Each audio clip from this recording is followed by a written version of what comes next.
Right, doing this video for domain name guy who says not everybody joins the Courier Exchange as a profession. I mean, we've talked about it before. Is it a backload site? Some people are running, some people are doing it as a job. He said, but you get, and I've noticed them. I mean, we've got a phrase for them. And he said, some people, they might have worked a lot in an office all their life.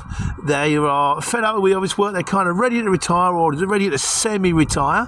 You know, all the bills are paid, the mortgage is paid, or they're on their way out, and they don't want to retire completely. Maybe golf or fishing just doesn't float their boat. Also, I spoke to a friend of mine, my mate Darren. He sort of said, because he's the same age as me, and he's minted, he's ready to go. He said, I'm going to retire. He tried to retire for about 3 months, 6 months, and he kind of did a bit of painting around the house and did a bit of gardening, and in the end he's gone back to work. And I said, if I ever retire, if I won a lottery tomorrow, I could happily retire. I've got plenty of things I could learn to do. I'd pick up the guitar again, I'd learn a language, I'd go to the gym, I'd read self-improving books. And he went, yeah, I thought that. He says, not that simple.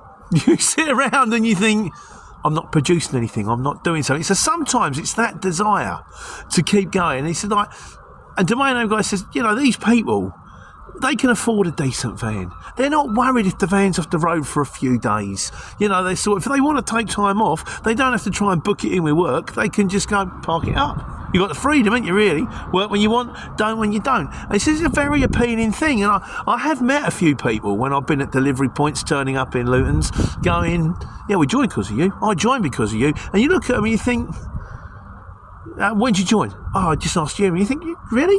Are you to this point?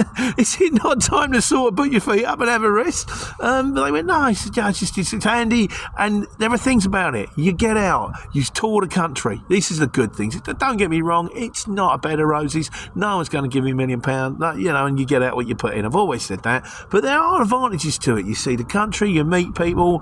I mean, domain name guy also made the note that he said, if you get on the multi-drop, which I'm going to say later on in life, multi-drop's kind of a little bit hard work, like, you know. He said, but, you know, bit of exercise, moving around, and if you're on a regular run, getting to meet people, it's a bit like being a postman, but with a van. I suppose it is a bit like being a postman with a van. You're dropping off parcels and stuff like that.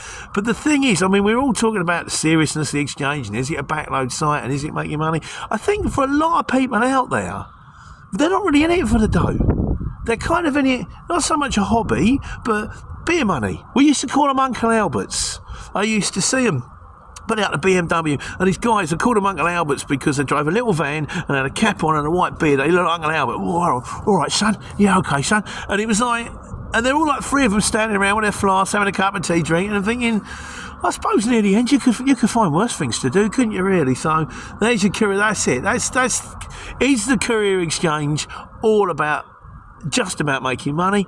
And I think the answer is no. Sometimes it might be used for other things.